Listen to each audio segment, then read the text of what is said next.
নমস্কার, আমি Laxmikant Roy, motivation speaker and leadership consult. আজকে আমি সফলতা নিয়ে কথা বলবো।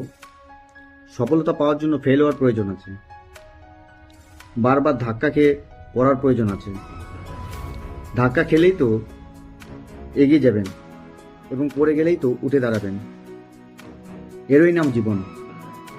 সফলতা পাওয়ার জন্য কিছু নিয়মাবলী আমি বলে দেব। First, education. আপনাকে পড়াশোনা করার প্রয়োজন আছে, এডুকেশন, নলেজের প্রয়োজন আছে, জ্ঞানের প্রয়োজন আছে। আমি খুব শর্টে বলবো যেহেতু আমার কাছে খুব সময় কম। সেকেন্ড, সেই পড়াশোনাটাকে, সেই এডুকেশনটাকে আপনাকে ইমপ্লিমেন্ট করতে হবে, বাস্তবায়ন করতে হবে, রূপ দিতে হবে। 3 নাম্বার, গোল সেট করুন। আপনার জীবনের উদ্দেশ্য কি তার উপর ভিত্তি করে।